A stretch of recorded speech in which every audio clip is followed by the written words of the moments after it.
tous et bienvenue dans votre nouveau rendez-vous du week-end. Envoyé spécial le samedi, nous avons choisi de vous faire voir ou revoir 3 reportages. Bonjour, avez-vous déjà vu un billet de 500 € introuvable dans les distributeurs, rarement accepté par les commerçants qui utilisent donc cette grosse coupure? Enquête sur un billet au cœur de tous les trafics, évasion fiscale et blanchiment d'argent. Et une nouvelle rubrique dans Envoyé spécial, décoder, décrypter, rechercher le sens caché. C'est d'abord au discours de Marine Le Pen que nous nous sommes intéressés. Dit-elle la vérité et dit-elle autre chose que Jean-Marie Le Pen? Et enfin, nous vous proposons un document sur les métiers de l'art, ébénistes, forgerons, artisans laqueurs. En France, ce secteur est en pleine mutation. Comment ce corps de métier s'est-il réinventé au point de devenir une force économique insoupçonnée? Alors, cette question, combien d'argent liquide avez-vous dans vos poches?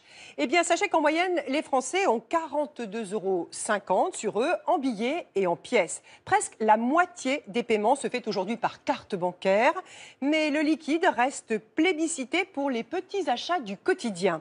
Mais alors, à quoi sert le billet de 500 €, très rarement accepté dans les magasins? C'est l'objet de cette première enquête. Pourquoi le billet de 500 € est-il aussi rare et pourquoi sent-il le soufre? Est-il au cœur de tous les trafics, évasion fiscale et blanchiment d'argent? C'est un reportage de Chloé Vienne. J'en avais entendu parler, mais comme vous, je ne l'avais jamais vu. Il est rosé, voire violet, et même blanc cassé. D'un côté, la carte de l'Europe. De l'autre, le dessin d'un pont moderne. 500 € imprimés sur un papier en coton glacé. Ce billet, il en existe plus de 600 millions en Europe et pourtant, nous ne l'avons presque jamais entre les mains. Il est tellement rare qu'on pourrait l'exposer.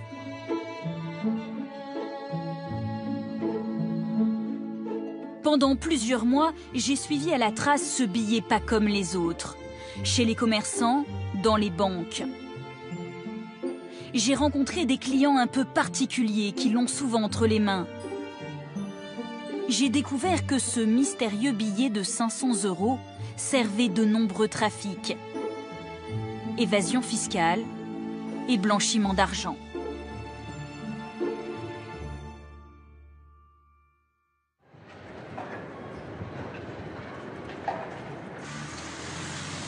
Ce billet de 500 que je n'ai jamais eu en poche, je décide de me le procurer. Mon premier réflexe, le distributeur automatique. La machine ne propose que des billets de 10 et de 20 €. Aucune coupure de 500. Je me rends alors dans plusieurs agences bancaires. Je filme en caméra cachée. Bonjour monsieur, juste un petit renseignement. Je peux pas retirer un billet de 500 €? Non. Ah, et ici, je peux retirer? Non plus. Ah. Merci. Au revoir. Bonjour. Je voulais savoir si je pouvais retirer 500 € en billet de 500. Non.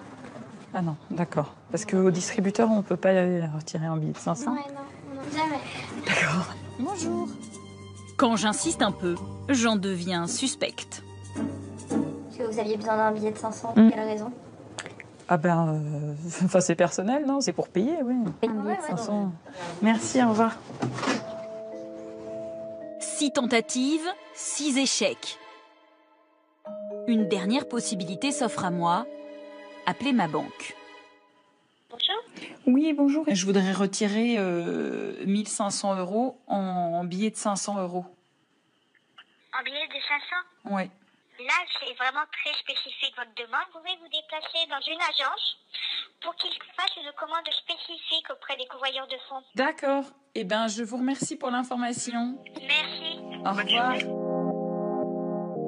Pour obtenir ce billet, je dois donc le commander à mon agence bancaire. 10 jours plus tard, j'ai dans mon sac mon premier billet de 500 €. Il m'a été remis dans cette enveloppe plastifiée Beaucoup de précautions pour un seul billet. Je peux enfin découvrir et toucher cette coupure qu'on ne voit presque jamais. La dépenser sera-t-il aussi compliqué que se la procurer? Je commence dans des petites boutiques de mon quartier. Bonsoir. Je vais vous prendre une quiche au lardon, s'il vous plaît. Oui. Alors, soit en fait, la quiche. Ah, désolé, madame. Les billets, c'est ça, je l'ai pris. Pourquoi? Mais j'ai pas de machine déjà pour vérifier si c'est un bon dans le fond. Alors 8,60 madame. Je peux vous payer, vous prenez les billets de Non. 500? Ah non? Non. Pourquoi? C'est un billet de 500. Oui, mais j'ai pas la monnaie.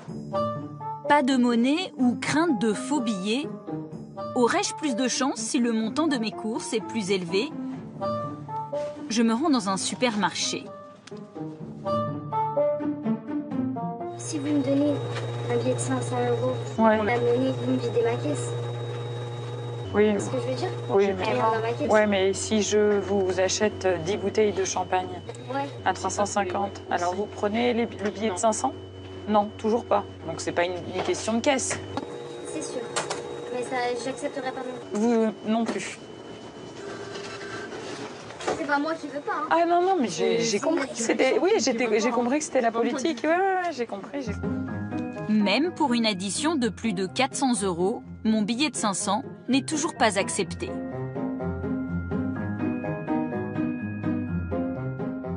J'ai entendu dire que les boutiques de luxe le prenaient volontiers. Sur les Champs-Élysées défilent chaque jour des milliers de clients fortunés. Je décide de faire le test dans un de ces magasins.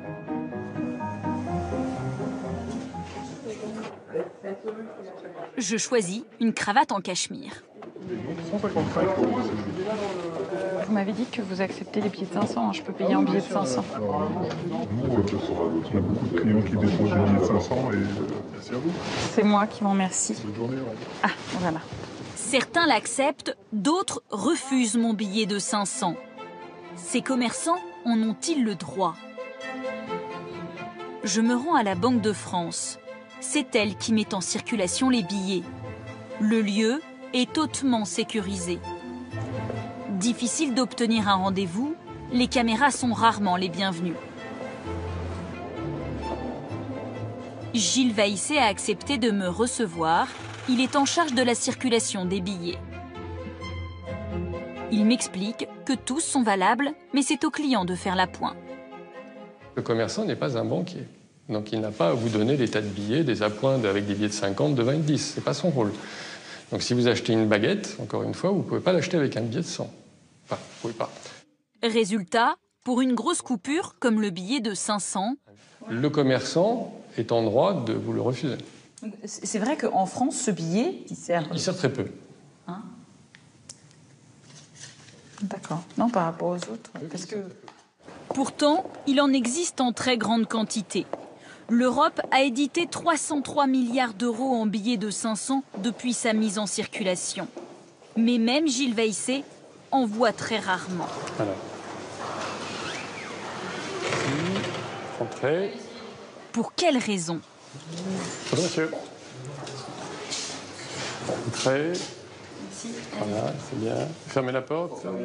Après. Il m'emmène dans les sous-sols de la Banque de France. C'est bon, merci beaucoup. Allez-y. Avec lui, je traverse 5 sas de sécurité Merci beaucoup. pour arriver dans le centre de tri des billets. Toutes les coupures en circulation en France passent par cette impressionnante machine. Alors là, vous avez une machine dite de nouvelle génération. C'est une machine extrêmement puissante qui va compter 33 billets par seconde. Les consignes sont strictes. Pendant le tournage, la trieuse ne fonctionne pas. Voici des images réalisées par la Banque de France. Une fois passés par les banques, les consommateurs, les commerçants, les billets reviennent ici. La machine les trie et détruit ceux en mauvais état. Voilà. Si vous voulez un petit coussin dans votre salon. Dans ce paquet, 500 000 euros. Des confettis de billets de 5, 10 ou 50 euros, mais presque jamais des billets de 500 euros. La trieuse en voit très peu. Les billets de 200 et de 500 reviennent très rarement. parce qu'encore une fois, ils sont souvent plutôt ce qu'on appelle des encaisses de précaution, c'est-à-dire que c'est des sommes qu'on met de côté, mais on n'utilise pas tous les jours pour faire ses cours chez le commerçant. Le billet de 500 € ne sert-il vraiment qu'à remplir les bas de laine? Il y a un homme qui est très souvent confronté à cette coupure. Il va me révéler à quoi elle sert. Roger Leloir est juge d'instruction au pôle financier de Paris. Une de ses spécialités, le blanchiment d'argent. Dans ses dossiers, le billet de 500 est très présent. Il sert surtout à blanchir les avoirs criminels et à permettre à la criminalité organisée de faire ses petits et gros trafics. On le retrouve en matière de criminalité financière avec toutes les infractions, la corruption, l'évasion fiscale, le trafic de drogue, l'usage par les mafias. Dans toutes ces activités, le billet de 500 € emprunte un circuit opaque et franchit discrètement les frontières. À l'aéroport de Roissy, près de Paris, Alexandre traque l'argent liquide et les grosses coupures. Il fait partie de la direction des opérations douanières. Il travaille en civil. Pour cette raison, il souhaite rester anonyme. Ce matin, une nouvelle enquête commence. Un voyageur en partance pour Bogota vient d'être appréhendé. Les hommes du chef divisionnaire Beltran l'ont arrêté. Donc, ce matin, on a eu notre attention attirée par ce voyageur, parce qu'il avait une belle gouttière avec son bras en écharpe. Donc, on a décidé de le contrôler. On a commencé par contrôler son bagage à main, un petit sac de sport qui ressemblait à pas grand-chose, et le sac de sport avait un fond très très épais. Dans le sac de sport, 102 000 € en petites coupures. Mais les douaniers vont découvrir une somme bien plus importante ailleurs. On a fait une palpation de sécurité et on a senti la gaine, et dans la gaine, donc il y avait 312 400 €. Dans cette gaine, collée à la peau, l'homme transportait plus de 300 000 €, 3 fois plus que dans son sac, grâce au billet de 500 €. Lorsqu'on prend le total des billets de 100, on arrive à 112 900 €. Donc on voit que ça fait une quantité assez importante d'argent en volume. Et après, lorsqu'on prend le total des billets de 500, qui sont là, on arrive directement pour un volume bien plus réduit à 180 500 €, soit quasiment le double. Pour les trafiquants, le billet de 500 € offre un précieux avantage. Avec lui, les grosses sommes prennent peu de place. Pour atteindre la somme de 500 000 € en billets de 10, il faut 50 000 billets. Ils tiendraient dans une valise. En billets de 50, il en faudrait 10 000 dans un sac de sport. En billets de 100, 5 000 billets peuvent être transportés dans un cartable. Et en billets de 500 €, 1000 billets suffisent. Ils rentreraient dans un paquet de gâteaux.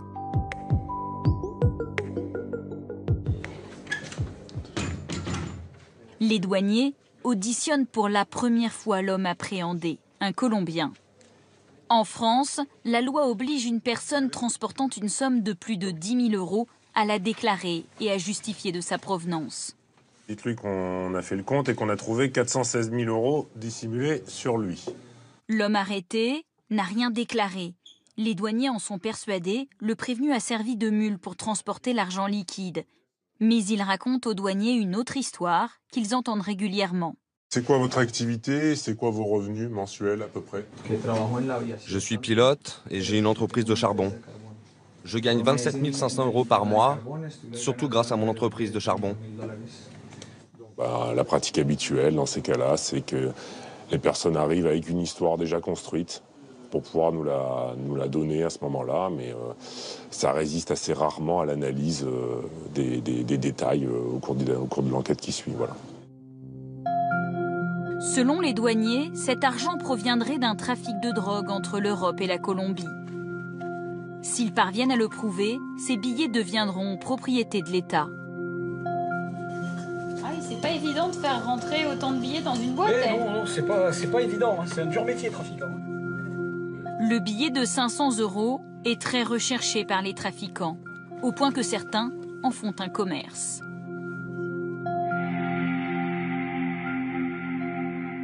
À Paris, au cours de mon enquête, j'ai découvert un quartier dans lequel mon billet est très souvent accepté, même pour de petits achats. Dans le 13e arrondissement, le quartier asiatique. Je fais le test en caméra cachée.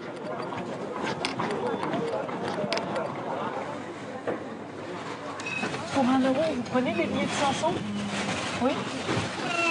Oui, en monnaie. Vous prenez des billets de 500 €, madame? Oui. Parce que des fois, les commerçants, ils n'ont pas assez de monnaie pour vendre. Ici, vous avez... Je cherche peut-être une coque pour mon iPhone 6. Et vous prenez le billet de 500 €? Oui, vous prenez les billets pour l'instant? Sur 15 commerçants testés, 12 acceptent mon billet de 500 €. Ici, peu de problèmes de monnaie et aucune crainte de contrefaçon. Comment expliquer cet engouement? Un commerçant du quartier m'a donné rendez-vous. Il va me révéler que cette coupure est l'objet d'un marché noir.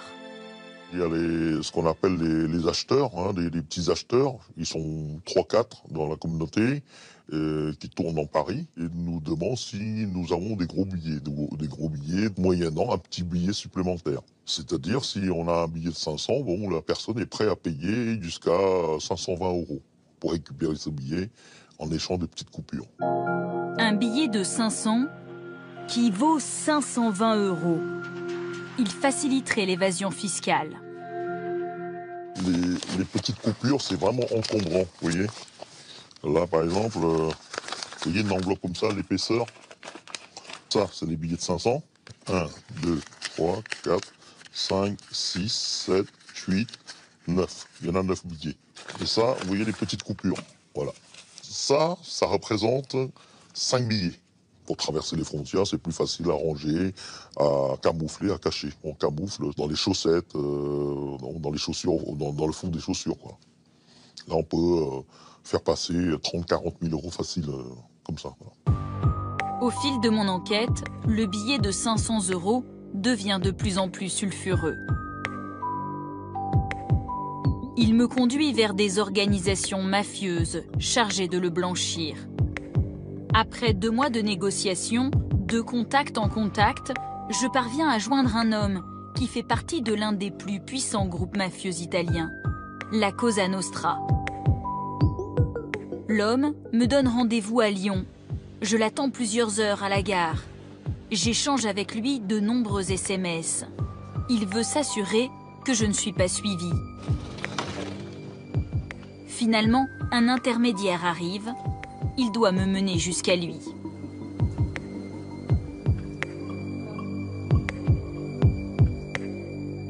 À bord de cette voiture, interdiction de filmer.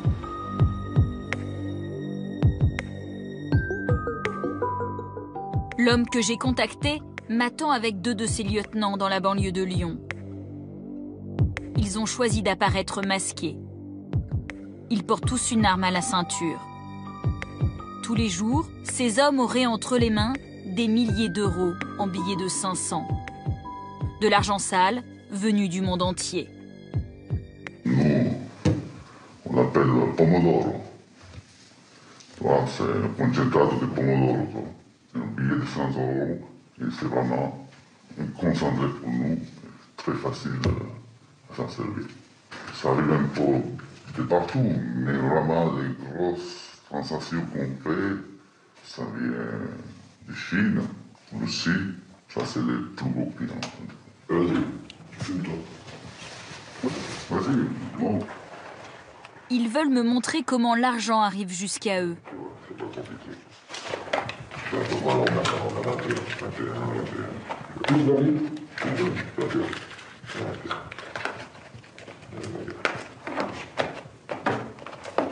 Et là, c'est Chalarès. En fait, tu peux même ouvrir par derrière, rentrer les billets, tu défais ici, tu enlèves le carton, tu rentres ça dedans, tu peux même refaire les cartouches. Alors, s'il y a un truc qui charge, Plus de 200 000 € dans une cartouche de 10 paquets. Je veux vérifier l'authenticité de ces coupures. J'ai apporté un détecteur de faux billets. Euro, c'est vrai. Euro. On fait comme les bouteilles de ça. Ça c'est propre. Ok. Pour blanchir cet argent, ils ont mis au point une technique avec des agents immobiliers et des vendeurs. Ils appellent cela le smurfing. C'est simple, hein. T'as un client, par exemple un russe, qui arrive, il a 1 million d'euros à blanchir. Nous, on peut lui trouver des biens de 2 millions d'euros. Il achète 1 million, il donne 1 million cash. Et nous, après, il le revend, 2 millions. Et voilà, son argent est blanchi. Leur combine, mettre en relation acheteurs, vendeurs et agents immobiliers corrompus. Prenons l'exemple d'une personne qui veut blanchir 2 millions d'euros. Elle fait l'acquisition d'une maison sous-évaluée. Sur le marché, le bien vaut 3 millions. Elle l'achète sur le papier à 1 million à peine. Le reste, 2 millions, est versé en cash au vendeur. Quelques années plus tard, l'acquéreur vend sa maison à 3 millions d'euros. Il a réussi à blanchir 2 millions. Quant aux trafiquants, ils se rémunèrent en fonction du montant de la transaction. Quel est le pourcentage que vous prenez sur une affaire comme celle-là? Ça dépend des coupures. Ça peut y aller 15%. Sur des grosses coupures, de grosses quantités, on peut doubler facilement, voire plus. Pour blanchir une somme importante de grosses coupures, la commission peut atteindre jusqu'à 30%. Pour brouiller les pistes et rendre indétectables ces billets de 500 €, ces trafiquants rémunèrent une multitude d'intermédiaires. Un très grand nombre se trouve en Italie.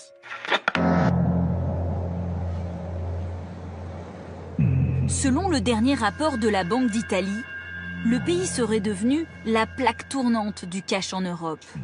De l'argent sale, blanchi à grande échelle. À Rome, je suis reçu à la Brigade des Finances par le colonel David Cardia, spécialiste de la lutte anti-mafia. Il est toujours accompagné de son chauffeur, armé. Il veut me montrer sa dernière saisie. Même si de l'extérieur ce sont des appartements qui semblent délabrés, en réalité ils sont toujours d'un luxe sans bornes. De l'extérieur on ne peut pas s'en rendre compte. Ce luxe, c'est pour eux un moyen de démontrer leur puissance et leur force criminelle. Il m'emmène en plein cœur de la ville, au pied de la fontaine de Trevi. Un parrain de la mafia italienne aurait choisi de blanchir son argent dans ce quartier historique. C'est la partie la plus belle et la plus prestigieuse du centre historique. Les appartements dans ce quartier sont hors de prix. Le criminel présumé avait acheté en cash, dans cet immeuble, un appartement de 250 mètres carrés. C'est au 2e étage, là où les volets sont fermés. Vous voyez le 2e étage ? Je n'ai pas eu le droit de filmer l'intérieur de l'appartement. L'enquête est en cours. J'ai récupéré ces images tournées par la Brigade des Finances. Un duplex luxueux, plusieurs chambres avec à l'intérieur une grande collection d'œuvres d'art et de sculptures. Sur la terrasse, un jacuzzi. Le tout avec vue imprenable sur la fontaine de Trevi. Cet appartement vaut aujourd'hui plus de 5 millions d'euros. Le colonel est convaincu que l'homme ne l'a pas acheté à ce prix-là. Mais combien exactement?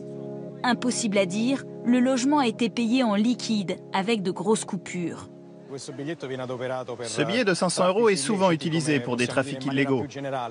Il est évident que l'enlever de la circulation rendrait plus difficile le transport de grosses sommes.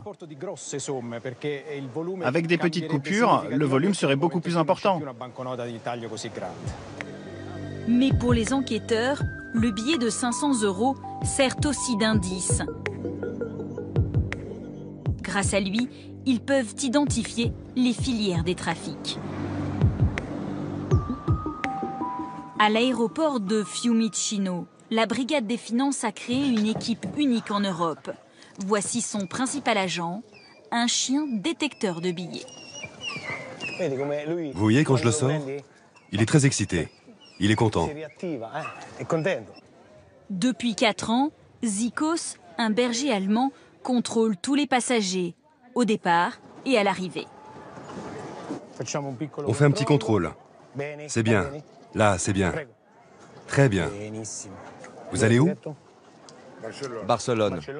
Barcelone, ok. Le chien a été dressé pour détecter l'odeur des billets. Plus il y en a, plus ils sont faciles à repérer. On dit que l'argent n'a pas d'odeur. Et pourtant, l'encre, les filigranes, le papier, cet ensemble de molécules qui forment le billet a une odeur particulière. Et cette odeur, le chien a été dressé pour la sentir et la reconnaître. Dans le hall d'arrivée, Zikos s'agite autour d'une valise. Ici. Ici. Arrête-toi. Qu'est-ce qu'il a dans la valise? Qu'est-ce que c'est? Bravo, bravo. C'est bien. Bravo. Il s'agissait d'un test. Ce voyageur est en fait un agent de la brigade financière en civil. Dans la valise, les officiers ont dissimulé pour 50 000 € en billets broyés. Pour le moment, Zikos est le seul chien opérationnel à l'aéroport. Chaque année, il déniche en moyenne 400 000 €. Le billet de 500 € ne sert pas que les intérêts de la mafia. On le retrouve aussi dans le monde discret des affaires, au service d'une délinquance en col blanc. À Paris, en décembre dernier, se tient au palais de justice un procès en appel, une affaire qui a fait la une, il y a 8 ans.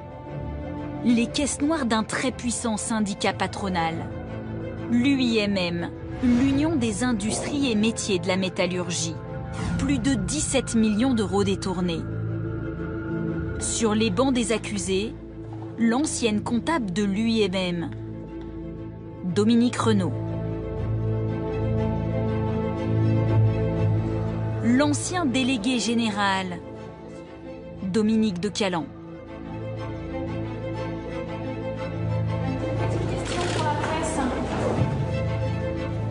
Le seul que je ne croiserai pas, entré dans la salle du tribunal par une porte dérobée, Denis Gauthier-Sauvagnac, l'ancien président de l'UIMM.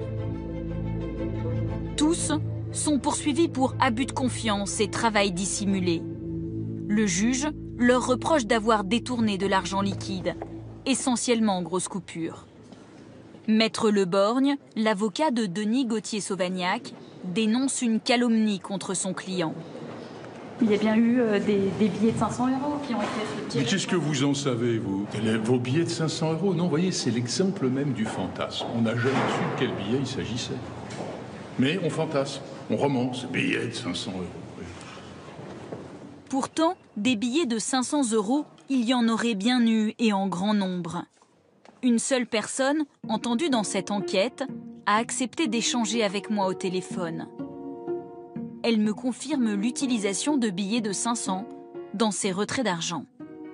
C'était plutôt des grosses coupures ou des petites coupures? Des grosses coupures. Vous connaissez moi j'en comprends.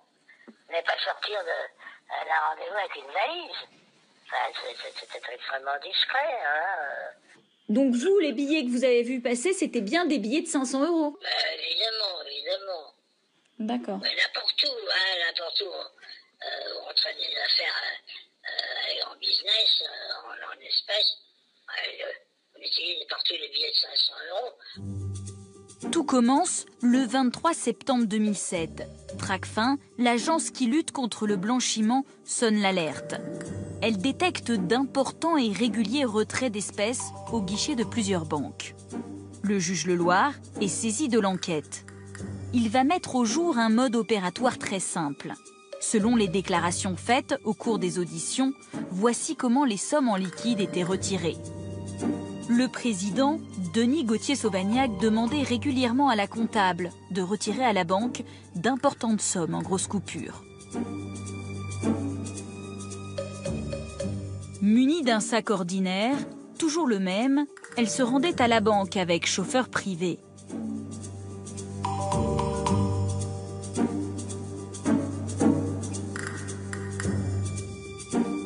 À l'abri des regards, le banquier lui remettait l'argent.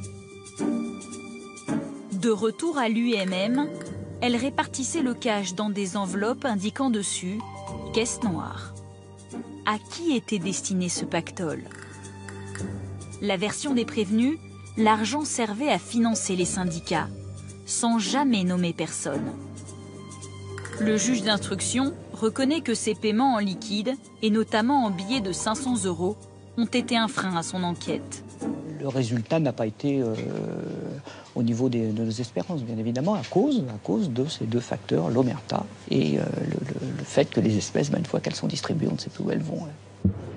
Le 1er décembre, les prévenus ont été reconnus coupables en appel d'abus de confiance, de travail dissimulé et de destruction de documents pour faire obstacle à la manifestation de la vérité.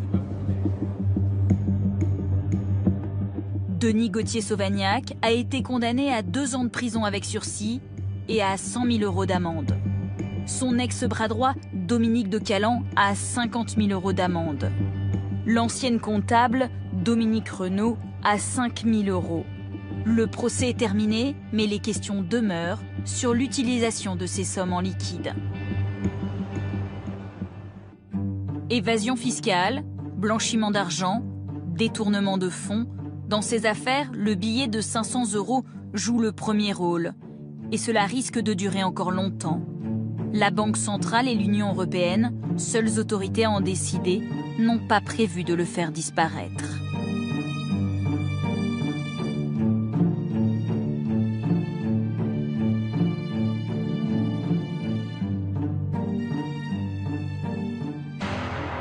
Une nouvelle rubrique maintenant dans notre émission. Dans le tourbillon de l'actualité, nous avons décidé de prendre du recul, de prendre le temps de décrypter, de décoder le sens caché des événements. Un personnage, une image, une vidéo, un mot. Pour la première, nous nous sommes penchés sur les discours de Marine Le Pen. Et nous nous sommes posé 2 questions. Marine Le Pen dit-elle la vérité, comme ses partisans l'affirment, et dit-elle autre chose que Jean-Marie Le Pen? Pour cela, nous avons confronté les chiffres, analysé, décortiqué son vocabulaire. Marine Le Pen, la bataille des mots, c'est le décryptage d'Élise Le Guével et Guylain de Laval. Ce jour-là, j'ai rendez-vous à Calais pour assister à un meeting de campagne de Marine Le Pen. J'ai en tête les reproches qu'elle fait très souvent aux journalistes. Non, vous résumez de manière caricaturale. Vous écoutez en fait plus que vous ne m'écoutez, c'est ça. C'est le problème du journalisme actuel. Nous allons justement la prendre au mot, l'écouter attentivement. Dans ce cabaret, transformé en tribune politique, 500 personnes accueillent la candidate du Front National.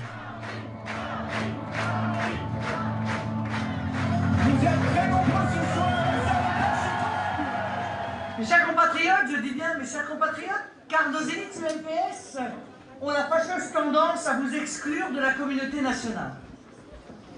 Vous, citoyens de Calais, vous êtes régulièrement oubliés, méprisés et humiliés.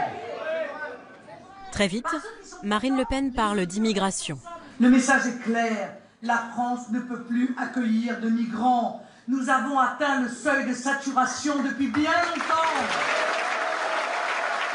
Un thème qu'elle décline longuement pendant ses 50 minutes de discours.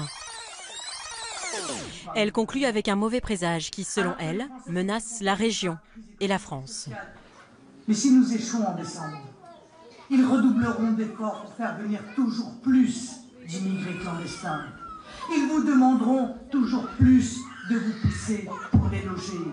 Mes chers amis, le redressement national commence ici, à Calais. Les 6 et 13 décembre prochains, faites le choix d'une présidente courageuse et d'une région.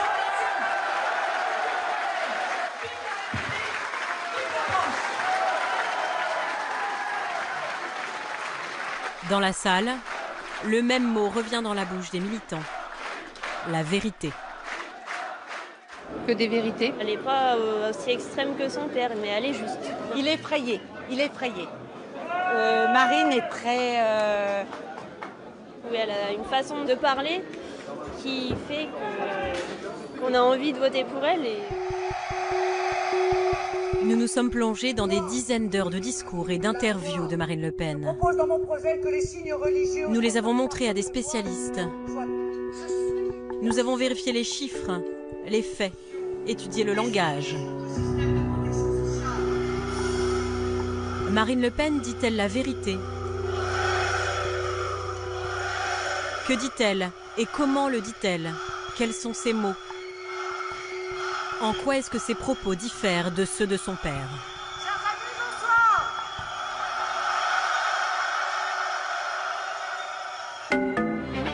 Vous recevez ce matin la présidente du Front National. Marine Le Pen, la présidente du Front National, est notre invitée ce matin. Bonjour à tous, bonjour Marine Le Pen. Depuis le début du mois de septembre, avec la crise des migrants, c'est dans l'air du temps. Marine Le Pen enchaîne les interventions médiatiques. Ce que je vois surtout, c'est que nous sommes confrontés à une situation catastrophique, dramatique, et ça n'est que le début, car le réservoir est inépuisable. Ils vont arriver ici. Mais ils arrivent déjà, monsieur Brésil. Mais où? Sortez du 16e, Mais où? bon Mais sang. dites-nous. Ils arrivent déjà.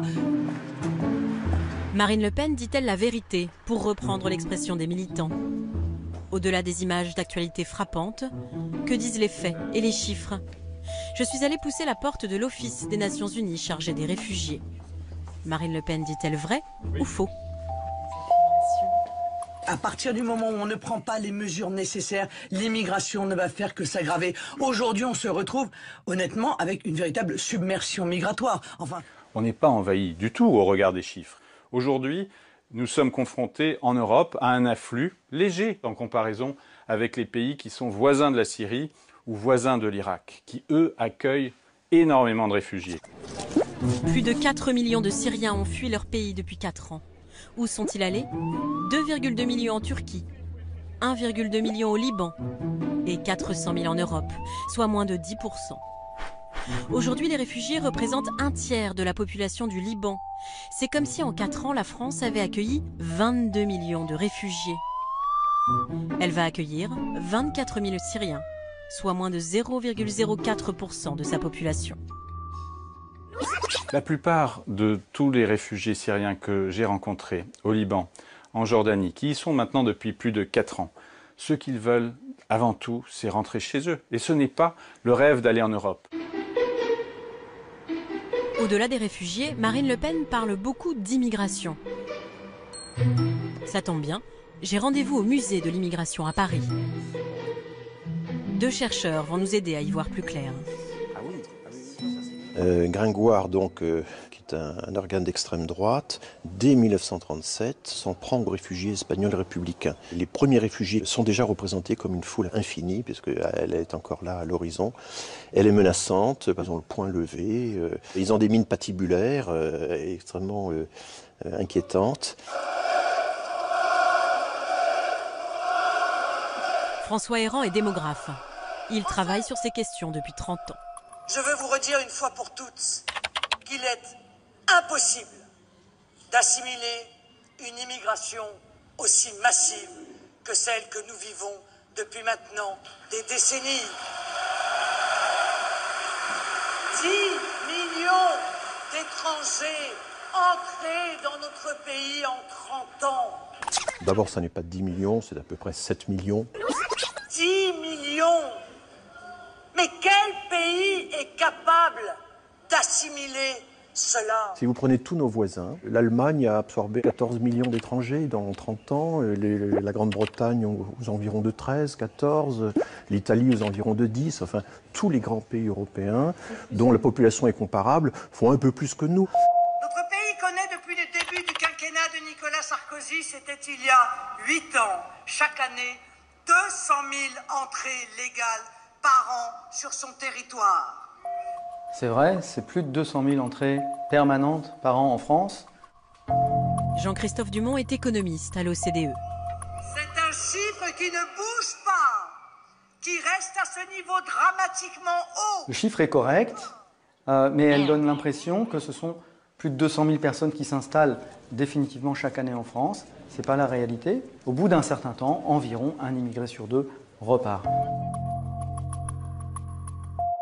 L'immigration d'aujourd'hui est une immigration économique, dans un pays économiquement exsangue, qui grève nos comptes sociaux, pèse à la baisse sur nos salaires, déstabilise le marché de l'emploi. La réalité, au niveau macroéconomique, c'est que l'immigration n'a pas d'effet significatif sur les salaires et le chômage.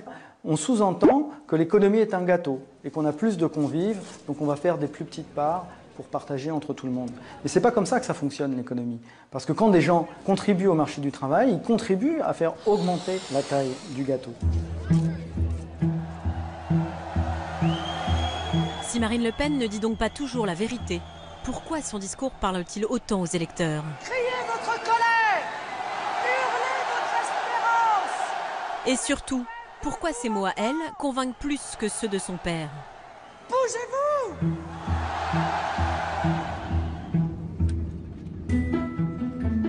La réponse, nous allons la trouver sur la côte ouest des États-Unis. 12 heures de vol, largement de quoi se replonger dans tous les discours de Marine Le Pen.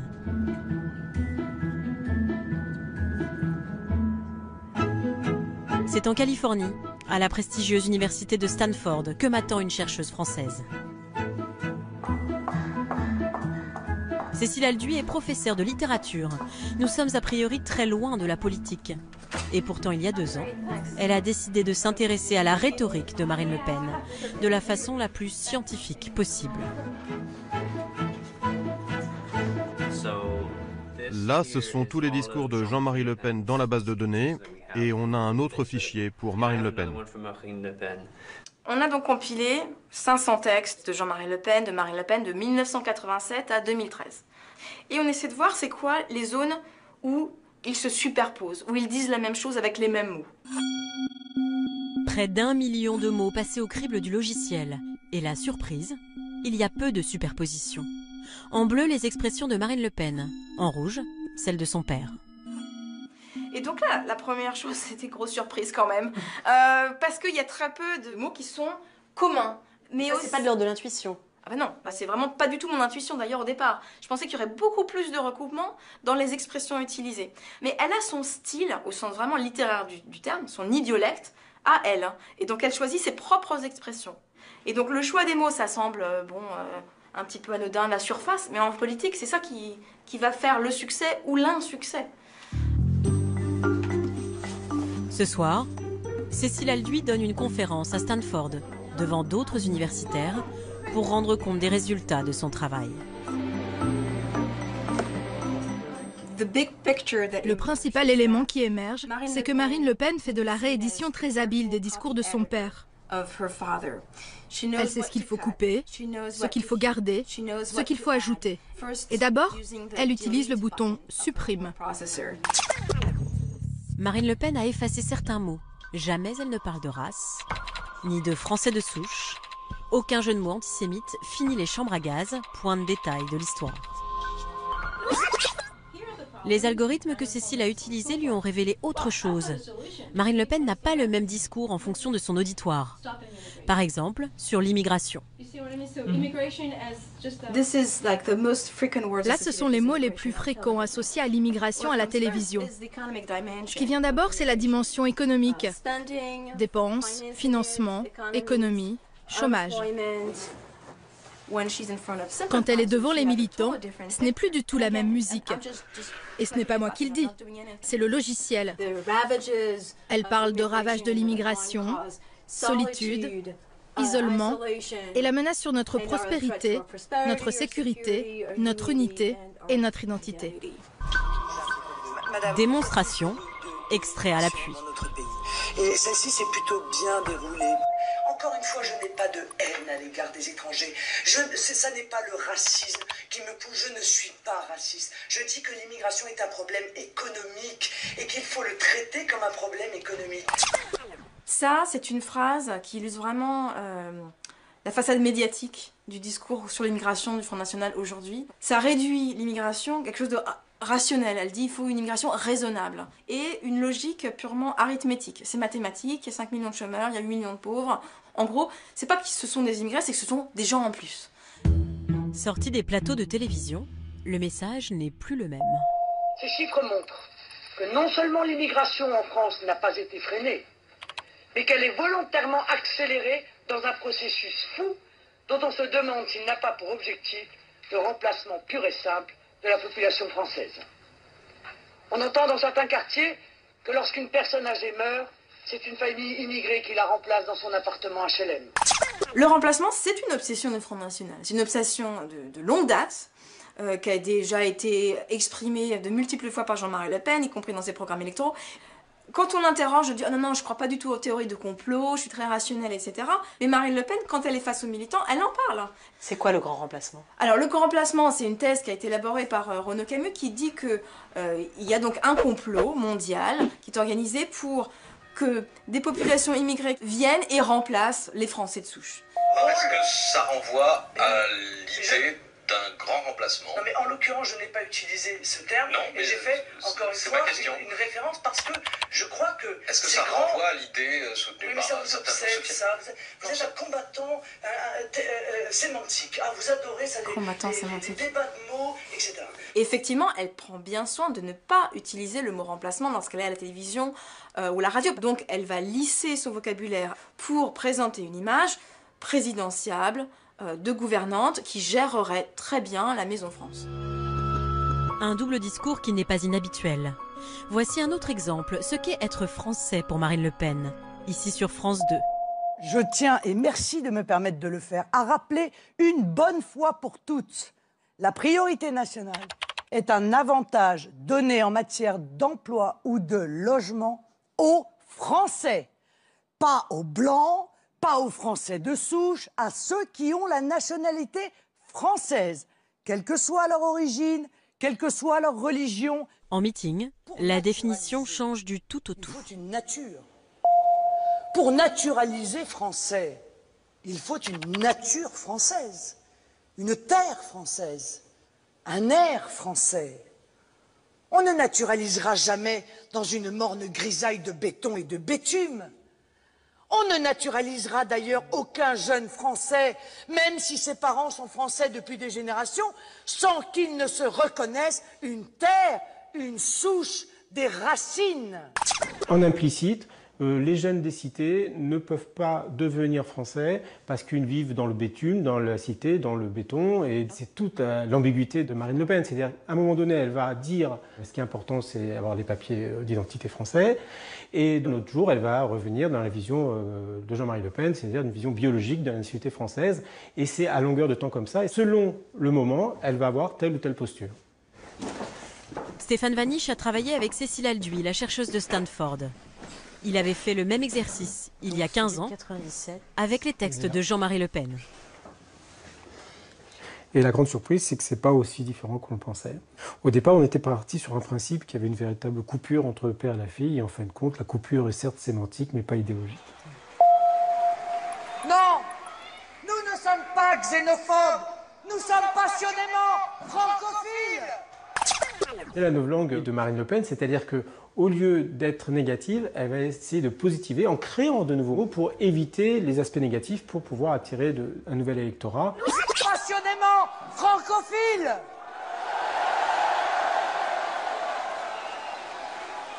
Nous ne voulons plus.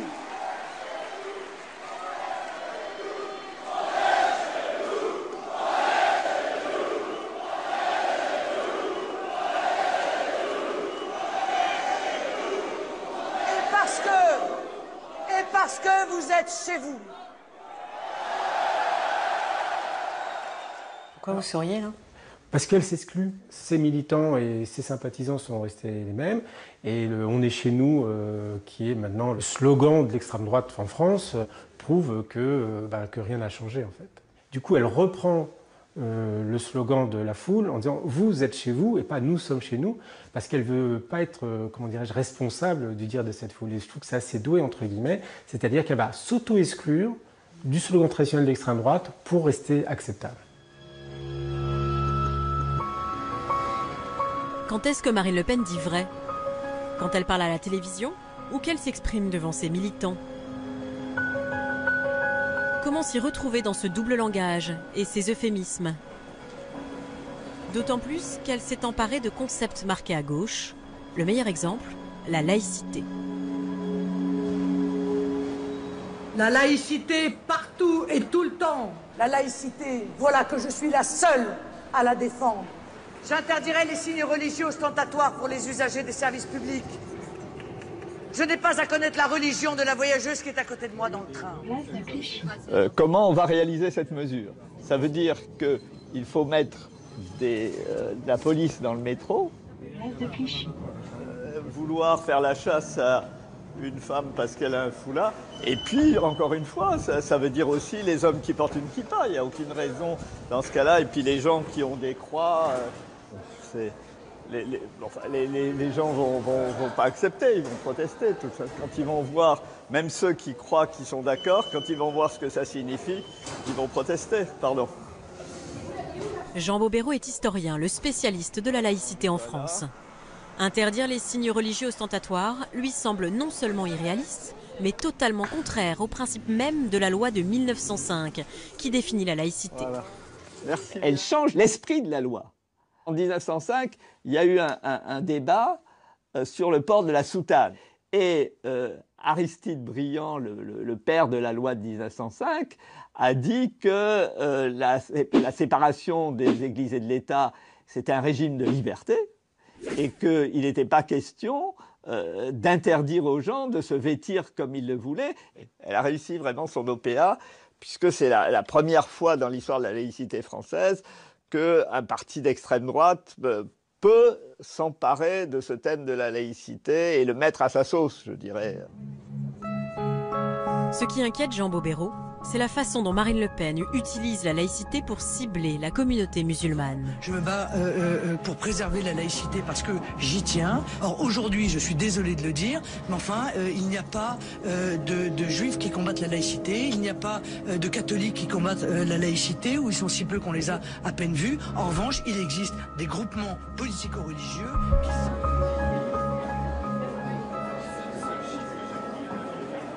Quand Marine Le Pen s'est emparée du thème de la laïcité, eh bien, si vous écoutez attentivement ses discours, quand elle dit je n'ai pas à connaître la religion de ma voisine dans le train, tout le public comprend qu'en fait, seules les femmes qui portent un foulard sont visées, puisqu'elle parle de la voisine.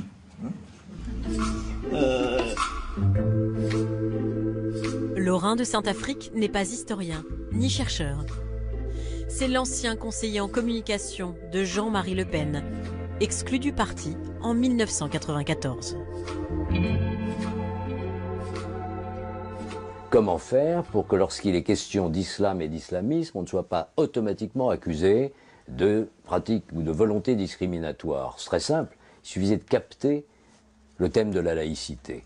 Eh bien là, elle atteint tout de même des couches de la population qui jusqu'à présent pensaient racisme, et qui maintenant voit liberté républicaine grâce à ce mot dont elle s'est emparée avec beaucoup d'efficacité. Laurin de Saint-Affrique croit pourtant déceler quelques grains de sable dans ce nouveau langage. Par exemple, lorsqu'elle compare les prières de rue à l'occupation. Et puis il y a eu des prières sur la voie publique. Je suis désolé, mais pour ceux qui aiment beaucoup parler de la Seconde Guerre mondiale, s'il s'agit de parler d'occupation, on pourrait en parler. Ou sur un tout autre sujet, lors du dernier discours du 1er mai 2015, en hommage à Jeanne d'Arc. Jeanne d'Arc est une icône française car elle symbolise à elle seule l'esprit de résistance, la foi en son pays et le triomphe de la volonté. Près de 6 siècles... Le triomphe de la volonté, ça vous avait fait réagir à l'époque? Oui, c'est vrai, parce que je ne savais pas que la cinéphilie de Marine Le Pen pouvait aller jusqu'à s'intéresser au cinéma allemand des années 30. Le triomphe de la volonté, c'est avec Les Dieux du Stade, l'un des 2 grands films d'une réalisatrice cinéaste allemande qui s'appelait Leni Riefenstahl et qui était la grande cinéaste de la période du national-socialisme.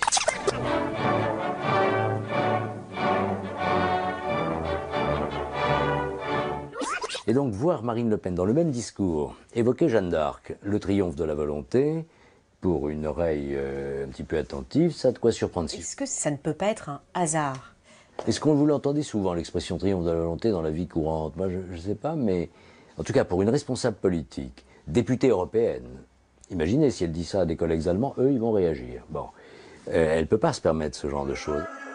Il y voit dans les deux cas des allusions volontaires, sorte de gages envoyés par Marine Le Pen à sa frange la plus radicale.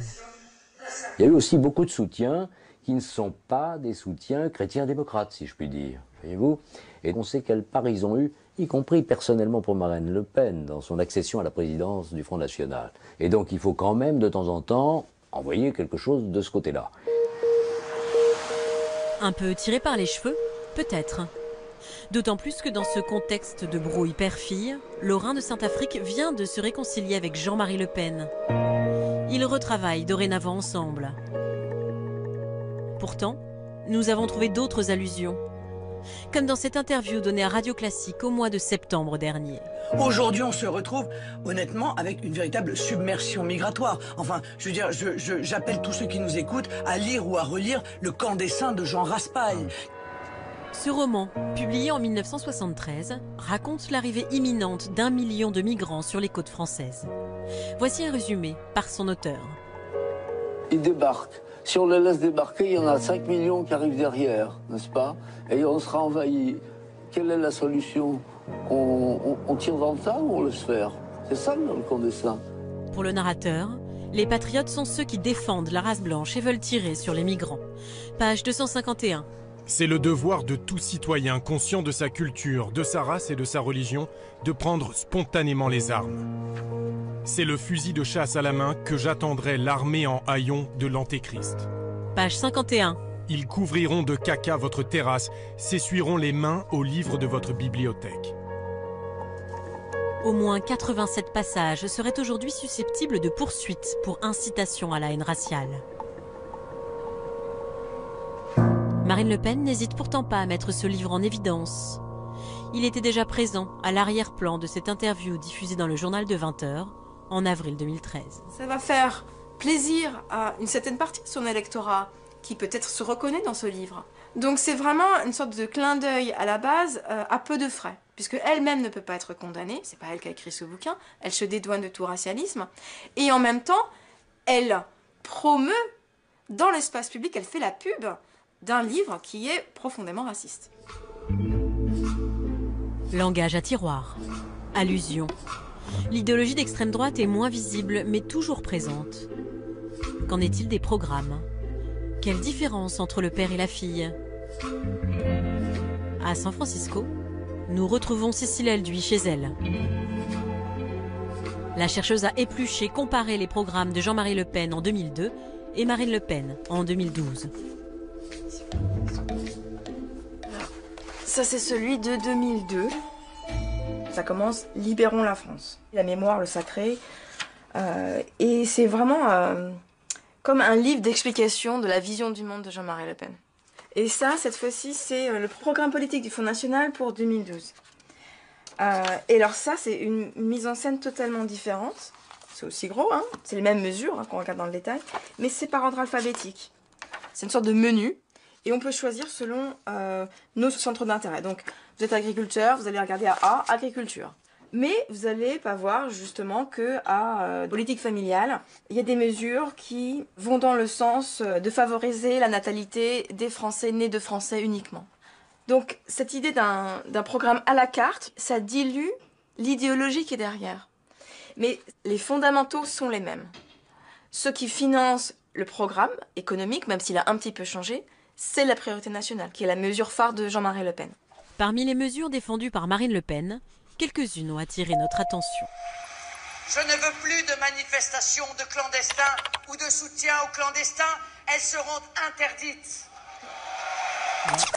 Quand elle dit « je veux plus qu'il y ait des manifestations des droits des clandestins », donc on dit bon, les clandestins sont clandestins par définition, pourquoi pas. Mais ceux qui les soutiennent, et là ça devient un vrai problème, c'est-à-dire que des Français qui voudraient manifester ne pourraient pas parce que ça serait interdit par le Front National. Et là, on a une atteinte directe à la démocratie et au droit d'expression. En l'écoutant, ça voudrait dire qu'on n'aurait pas eu le droit de manifester pour l'IVG, par exemple, dans les années 70-80. Nous rétablirons la liberté syndicale, la vraie. Partout, nous permettrons la création de syndicats véritablement libres, qu'alors rejoindront les salariés, les fonctionnaires, les employés, les ouvriers, les agriculteurs, qui par millions viennent à nous. Alors, ce qui est très dangereux, c'est qu'un État, un parti politique n'a pas à créer de syndicats. C'est une affaire privée, les syndicats. Ça commence à être beaucoup, c'est-à-dire tous les corps intermédiaires et les moyens d'expression doivent être contrôlés pour maîtriser totalement la société française. Jean-Marie Le Pen voulait transformer la société avec ses idées et ses propres mots. Le complot euro-mondialiste. La fraternité qui seule réconcilie. Marine Le Pen veut prendre le pouvoir avec les mots des autres. Oui, la France. Les idées, elles, n'ont pas vraiment changé.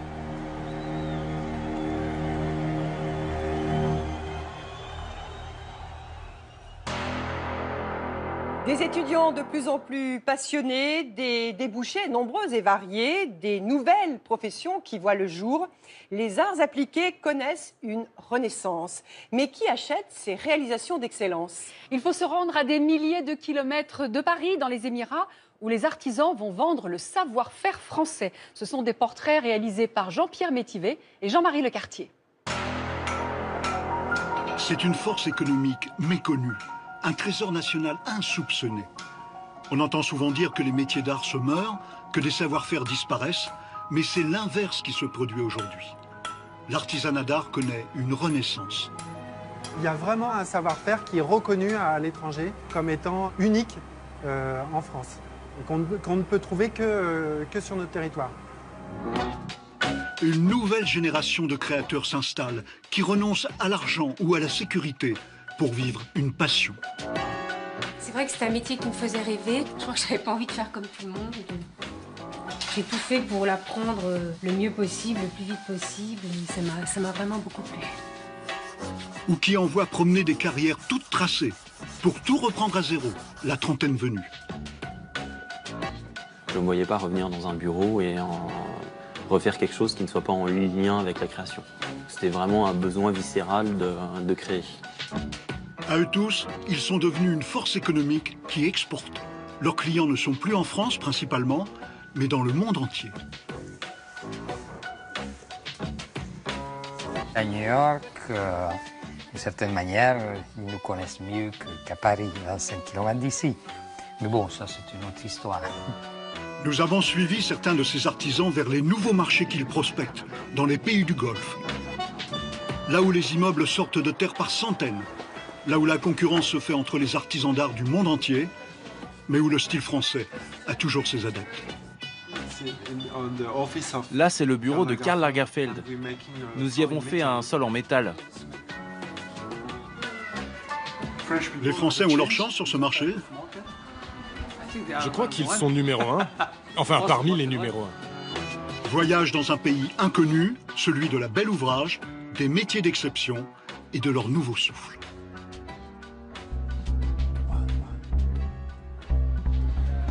Signe des temps, des milliers de jeunes rêvent d'entrer ici. Journée porte ouverte dans l'une des plus importantes écoles d'art de France, l'école Olivier de Serres à Paris. La porcelaine est crue. Il faut faire hyper attention, être vraiment précautionneux. Les élèves expliquent les tours de main. On apprend ici aussi bien le métal que la céramique.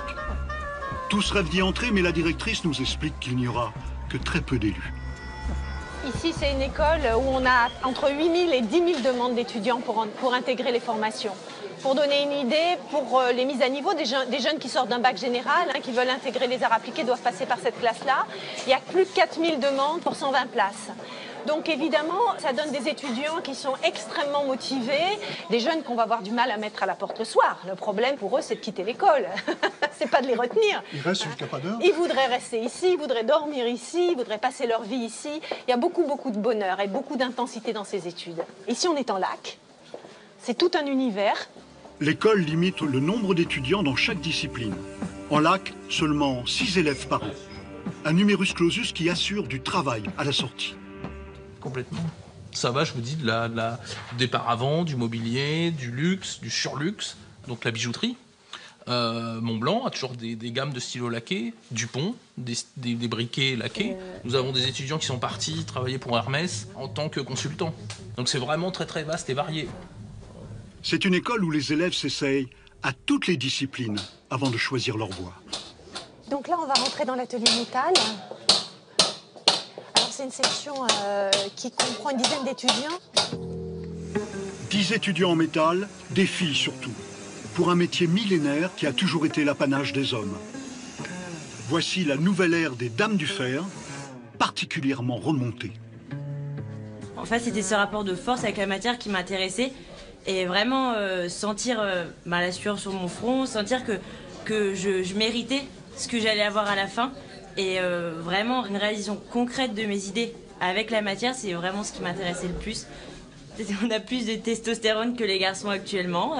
Sûrement que c'est ça. Et un peu plus de bras aussi. Voilà. Elle ne sait pas encore quelle spécialité elle choisira. L'école forme pour le design, l'architecture d'intérieur, les paysages, la création de boutiques, les vidéoclips, les décors de théâtre. Aura-t-elle la vie facile? Nous avons posé la question à l'une des professeurs, elle-même artisan. La vie, elle est difficile de toute façon. Moi, ce que je dis simplement, c'est qu'ils ont une passion. Et une vie dure avec une passion, c'est quand même plus doux qu'une vie dure sans passion. La passion, ça prend de drôles de chemins de traverse parfois. Steven Richard est ferronnier d'art. Il n'a pas fait d'école. Il a appris sur le tas, à l'âge de 15 ans. Et c'est la passion des chevaux qui lui a fait choisir le métal. Mon premier métier, c'était maréchal ferrant. Ce qui m'a permis, moi, ensuite, de bifurquer vers la ferronnerie d'art. J'ai eu simplement à adapter mes techniques de forge de maréchal aux techniques de forge de ferronnerie. Il a été apprenti compagnon jusqu'en Allemagne et en Angleterre. Là, il a pu voir que les métiers d'art avaient disparu, ce qui n'est pas le cas en France, qui a su garder sa tradition. Un atout qu'on connaît mal. L'année dernière, j'ai eu un appel d'un Canadien qui voulait venir faire son apprentissage ici. On avait un Japonais qui essaye là, de venir travailler avec nous, ne serait-ce qu'à Paris. Vous voyez, moi j'ai des clients allemands qui viennent à Paris parce qu'il y a tout un tissu artisanal qui est unique au monde. Mais la tradition, ça ne nourrit plus une boutique d'artisans avec 3 compagnons. Question de survie pour eux, il faut être dans l'air du temps, créer, inventer. Là-bas, on a Richard qui est en train de forger les pièces pour réaliser un piétement de meubles. Steven a suivi des cours du soir en dessin pour tenter des réalisations plus osées, loin des styles habituels des ferronniers. J'avais envie d'avoir une approche plus artistique, créer des nouvelles formes à partir d'un métier qui était somme toute assez traditionnel. Si vous êtes seulement à répéter des très très belles pièces comme l'exemple présenté ici, là où on a un panneau art déco, si on s'arrête seulement à ça, d'autres savent le faire avec autant de maîtrise. Alors il tente des patines, des teintes nouvelles, essaie de surprendre avec ses planchers en métal pour l'industrie du luxe. Là, par exemple, ça a été une demande qui nous a été faite par Chanel pour réaliser un sol dans le studio de Karl Lagerfeld. Et donc, à l'occasion de cette commande, il a fallu trouver des réponses techniques à la demande esthétique qui nous avait été faite.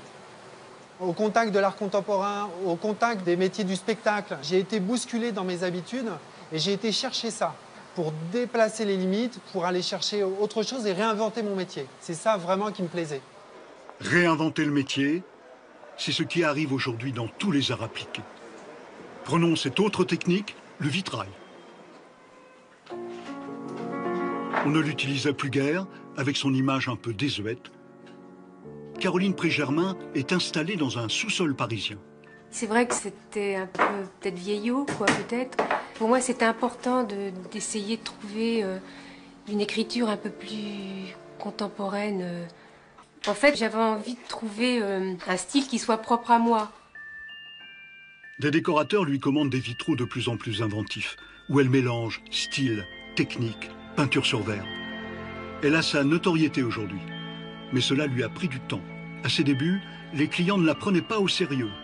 Pour s'imposer, elle a dû passer le prestigieux concours de meilleure ouvrière de France.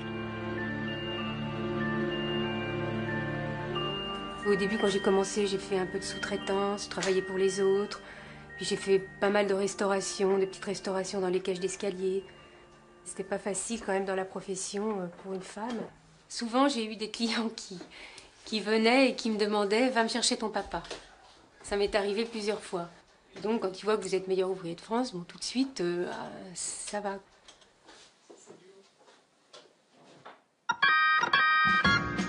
Lorsqu'on évoque les métiers d'art, on pense immédiatement tradition, restauration d'œuvres dans les châteaux, les musées. On oublie tous ces créateurs, ceux qui font bouger les lignes. Gabor Olszewski appartient à une génération qui fait du beau avec des matériaux de fortune, qui subtilise des techniques dans chacun des métiers d'art, des techniques que chaque profession gardait jalousement pour elle. Les doreurs, s'ils me voyaient, ils seraient morts de rire. Parce que je ne fais vraiment pas comme il faut. C'est vraiment un autre métier et je n'ai pas les coups de main que les doreurs ont. Mais je ne suis pas dans cette tradition. Il emprunte des techniques aux doreurs, aux laqueurs. Il était peintre, il fabrique des papiers peints, applique des feuilles de laiton minuscules sur des tissus ou crée de grands panneaux décoratifs comme ceux-ci. On fait juste la peinture qui donne l'effet d'ombre. Et la lumière change énormément selon l'angle d'arrivée. Et dans la pénombre, fonctionne très bien parce qu'il capte le moins sources lumineuses. Même une bougie peut éclairer une pièce.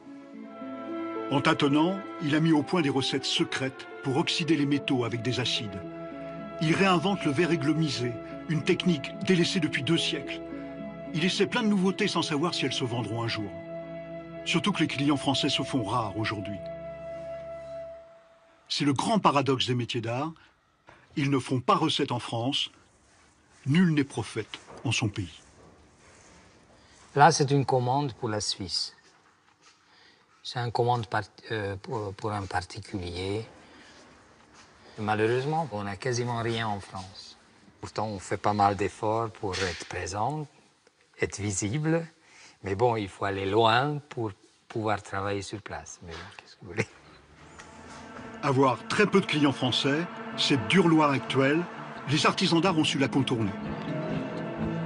Voici le salon Maison et Objets, un salon réservé aux professionnels de la décoration. Parmi les visiteurs, une majorité d'étrangers. Des architectes d'intérieur, des décorateurs, à la recherche de nouveautés. Gabor Olszewski expose dans ce salon. Et c'est en anglais qu'il répond aux questions des visiteurs. Les clients étrangers sont devenus sa cible. Cette année, curieusement, il y a plus de visiteurs chinois que les autres fois, avec des demandes entièrement nouvelles. Vous pensez que la Chine, c'est un marché important? Ils sont là, ils viennent commander, ils viennent plus proposer la collaboration ou fabriquer nos papiers peints chez eux.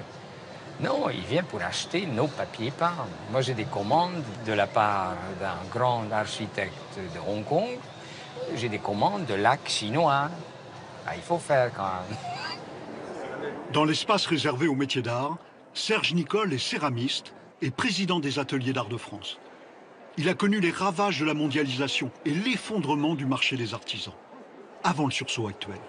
Il y a 20 ans, nos clients, c'était des commerçants. Chacun d'entre nous avait 50 clients, des magasins de décoration, des magasins de cadeaux.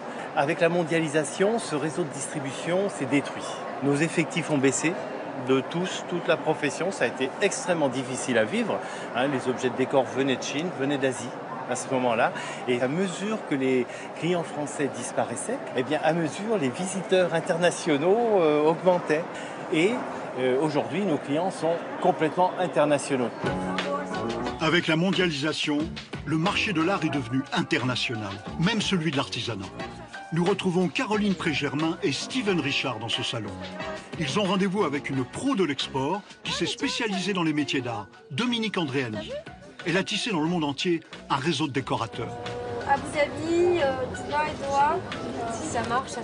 Aujourd'hui, elle organise un voyage d'affaires dans les Émirats, là où se trouve l'argent, donc les clients. C'est une prospection de longue haleine pour les artisans. Il y en a certains que je connais qui ont eu rapidement du chiffre d'affaires réalisé au bout de 2 missions, et puis d'autres où il va falloir y aller 3, 4 fois, 5 fois pour pouvoir décrocher les marchés. Dans ce voyage, chacun emportera des échantillons dans ses bagages. Même Steven Richard, l'artisan du métal. Il y aura une valise un petit peu lourde, mais... Ouais. Nous avons retrouvé Caroline et Steven dans leurs ateliers avant leur départ. Caroline Prégermain s'essaye à un style arabisant. C'est un client que je vais voir, que j'irai voir au Qatar, quand j'irai à la prochaine mission. Il m'a commandé ça. Là, des motifs un peu plus orientaux, en fait, que j'ai fait. Et j'ai fait d'autres motifs plus classiques, comme ça. Et de son côté, Steven compte sur ses nouveaux planchers en métal. Alors ça, c'est des échantillons que je vais prendre pour notre déplacement au Moyen-Orient. Là, c'est des propositions de sol 100% métal et là, un mélange bois-métal. Quand on est sur ces mélanges de tradition et d'innovation, ça suscite toujours de l'intérêt. Leur destination, Dubaï, l'un des Émirats arabes unis dans le Golfe. Une ville futuriste où les tours ont poussé en moins de 10 ans. Une ville de l'après-pétrole qui veut être centre d'affaires, centre touristique, port franc. Et aussi, ville des records. La tour la plus haute du monde, 800 mètres, l'hôtel le plus étoilé au monde, 7 étoiles, et les signatures des plus grands architectes du monde. Et des centaines de cabinets internationaux de décorateurs se sont installés ici. Quand nous retrouvons Caroline, Dominique et Steven, ils sont déjà depuis une semaine dans le Golfe. Ils sont allés au Qatar, à Oman, les voici à Dubaï. Et c'est leur 20e rendez-vous d'affaires. C'est un rythme soutenu. Tout se joue comme ça sur une vingtaine de rendez-vous. Plus on en fait, plus on augmente nos chances d'obtenir des résultats. Plutôt que d'être dans son petit atelier, tout seul, dans son coin, ça ouvre des perspectives et c'est motivant, ça donne la pêche et non, c'est intéressant. De toute façon, ça sera positif pour moi. Je pense que ça va déboucher sur du travail, enfin j'espère. À quoi ressemble un rendez-vous d'affaires à Dubaï? Les artisans ne voient jamais les clients. Même leur nom reste secret. Tout passe par des intermédiaires, des décorateurs, qui ont des projets à 1 an, 2 ans. Le jeu pour les artisans, c'est d'engranger des commandes pour l'année prochaine. Et chacun a un quart d'heure pour convaincre. C'est le grand oral. Ça passe ou ça casse. Il faut montrer les références, les réalisations, les nouveautés. Là, c'est un hôtel sur les Champs-Élysées. On a mélangé des feuilles d'or et du métal. Pendant que Steven argumente, d'autres artisans français du groupe attendent leur tour. La tension est perceptible. Chacun joue gros dans ces instants. Je suis sûr que vous n'avez jamais vu cela. C'est très nouveau. Et est-ce que le métal se raye? Non, une rayure restera invisible. C'est notre design, mais nous pouvons l'adapter pour vous. C'est possible. Ah, vous êtes très flexible. On essaiera toujours de trouver une solution. Ici, on ne comprend pas toujours la qualité de l'artisanat d'art français. Et une copie asiatique, moins belle, mais 30% moins chère, peut facilement être préférée. L'export, c'est pas un claquement de doigts, hein. On nous attend pas. Là, on est aux frontières de 2 continents, de 3 continents. Ils sont beaucoup plus ouverts que nous sur des productions asiatiques, américaines, européennes, africaines, leur propre production locale. Et c'est au tour de Caroline Prégermain. Elle aussi a dû apprendre à se vendre. Elle aussi se retrouve face à des sphinx qui ne disent jamais si un produit peut les intéresser pour une décoration. Voici un nouveau produit. On a mis un miroir derrière. Mais comment savoir si un contact peut devenir une touche gagnante dans quelques mois? Si l'entretien a accroché, si votre création sera retenue. Oui, c'est un style arabisant. Et tout est du sur-mesure et toujours des pièces uniques. Premières impressions à chaud pour Caroline Prégermain, qui n'est pas entièrement convaincue par ce contact.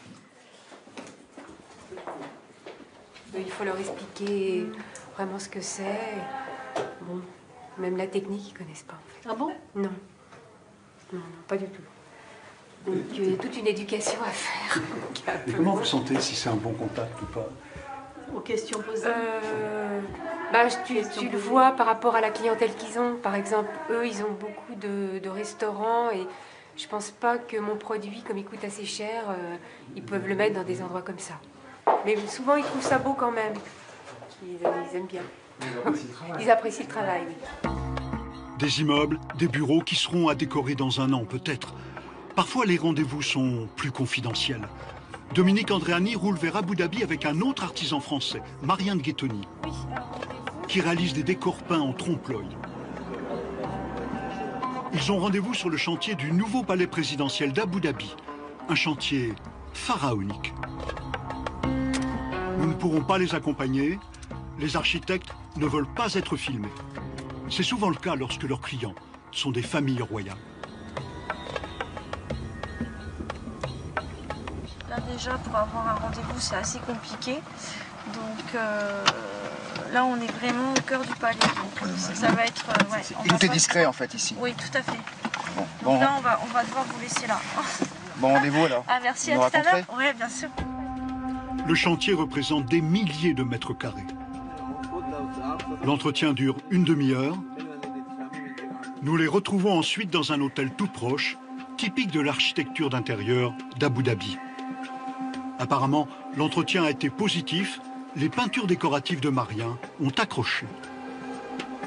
Ils sont intéressés par le travail de Marianne, surtout pour des matières, métallisation, des choses assez innovantes et assez nouvelles, entre guillemets. C'est le meilleur rendez-vous de la semaine pour moi. Ouais, tout à fait. Ouais. Ça serait, un seul rendez-vous comme ça me suffirait à chaque mission. Allez, on sort. De retour à Dubaï, comme après chaque journée de travail, les artisans feront le point. L'une d'eux réalise des coffrets parfumés. Valérie, bonjour. Pour elle, la journée a été bonne. On revient en commande. C'est cool. Commande, un contact.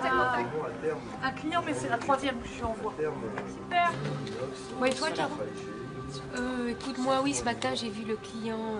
Étonnant de voir ces artisans d'art démarcher à l'export, agir comme de grosses entreprises, peaufiner des stratégies.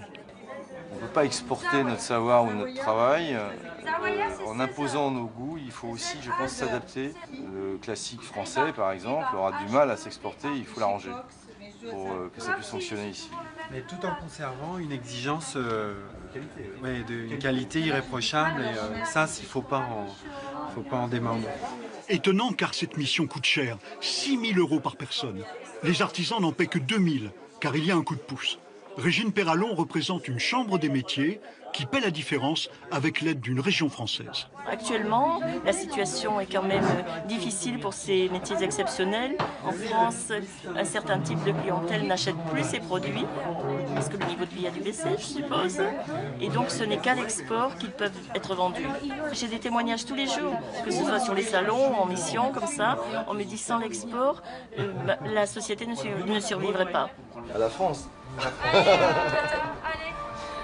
À l'export de nos projets. Allez à l'export. L'artisanat. Car il existe aussi une fragilité des métiers d'art. C'est leur dépendance à l'air du temps, aux effets de mode, aux goûts qui changent. Voici Revel en Haute-Garonne.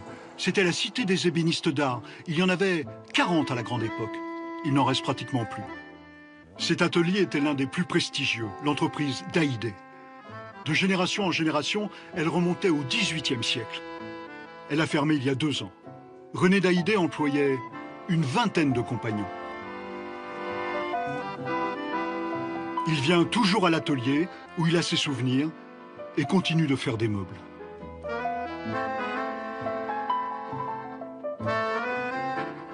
Venir ici tous les jours, ça vous fait pas mal au cœur, hein? Bon, mais enfin, j'ai l'impression que c'est pas complètement mort, vous voyez, le fait de pouvoir encore traduire certains meubles. Non, je crois que ça lui manquerait, en fait, beaucoup, s'il venait pas à l'atelier. Et donc, bon, on peut pas, d'un jour ou l'autre, arrêter dans sa vie ce qu'on a toujours fait. Chaque jour, il refait ses gestes traditionnels, ces mêmes tours de main qu'il a enseignés à des dizaines d'ouvriers dans sa vie. Voilà. C'est quelque chose de sensuel, vous voyez. Hein? C'est irréversible. Si vraiment on laisse disparaître complètement ce savoir-faire, c'est dommage parce que ce type de produit, évidemment, en quelque sorte, faisait partie du patrimoine national. L'entreprise a encore tout un stock de mobilier, des copies de meubles grand siècle, au bronze doré à leur fin, dont les originaux sont dans des musées. Là, il s'agit du bureau Louis XVI qui appartenait à Marie-Antoinette, qui se trouve au Louvre.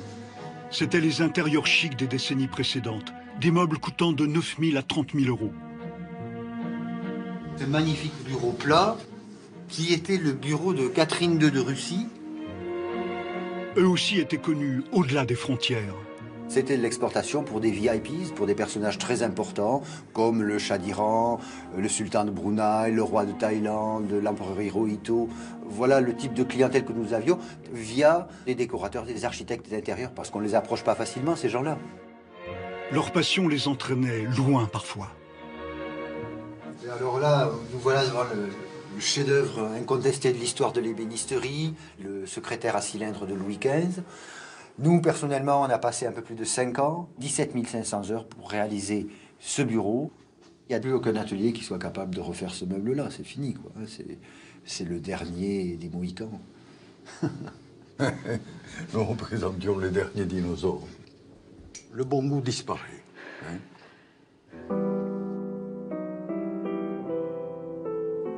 C'est le goût qui change, en fait. Les pages se tournent, des goûts nouveaux apparaissent, portés par d'autres artisans, d'autres passionnés qui viennent d'autres horizons. Constantin Lannes a refait sa vie à mi-parcours, a hésité longtemps entre la sculpture sur bronze et le bois. Et finalement, il a créé son entreprise d'ébénisterie. Noyer du Périgord. Il mélange les matières, les matériaux composites, le bois, le bronze, les patines, travaille des formes modernes. Auparavant, il dirigeait l'informatique d'un groupe de presse. Un jour, il a tout envoyé promener pour vivre sa passion. Ah, t'avais bonne profondeur. On me disait que ma carrière était toute tracée, que j'allais devenir ensuite un directeur d'un pays, puis l'Europe, etc. Ça me correspondait absolument pas. Quand ils m'ont annoncé ça, c'était vraiment une angoisse. Je ne me voyais pas revenir dans un bureau et refaire quelque chose qui ne soit pas en lien avec la création. C'était vraiment un besoin viscéral de créer. Alors il a refait un parcours complet, à 30 ans passés. L'apprentissage d'abord, puis ouvrier pendant 3 ans chez un ébéniste, tout en devant rassurer son entourage, qui ne comprenait pas toujours son choix. C'est des moments de doute, c'est des moments d'intense réflexion, on recommence à zéro.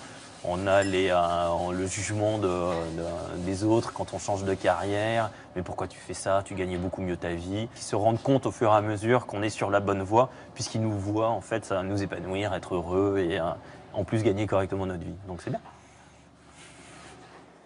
Lui aussi prospecte à l'étranger, même si le hasard a voulu nous faire rencontrer un couple de ses clients français, des voisins qui travaillent dans le cinéma. Vous voulez venir voir votre table? Aujourd'hui, ils prennent livraison de leurs commandes. Les heureux clients. Les heureux clients de cette table. Oh, et franchement. Magnifique. C'est beau. Hein.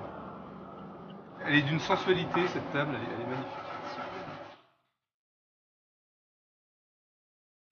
Il y a toujours ce petit pincement au cœur de l'artisan de voir partir une œuvre. C'est bien, ça va faire plaisir à quelqu'un. Ça y est, il va vivre. Il va vivre sa vie de meuble.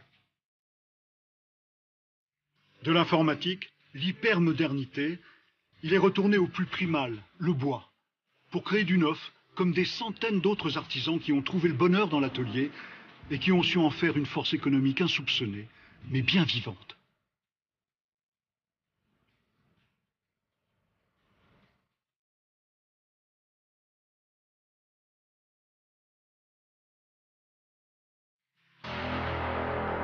C'est la fin de cette émission. Merci de nous avoir suivis. On se retrouve samedi prochain pour un nouveau numéro d'Envoyé spécial le samedi. Et avant cela, rendez-vous jeudi pour un prochain numéro d'Envoyé spécial avec des reportages et des enquêtes inédites. D'ici là, très bel après-midi sur France 2.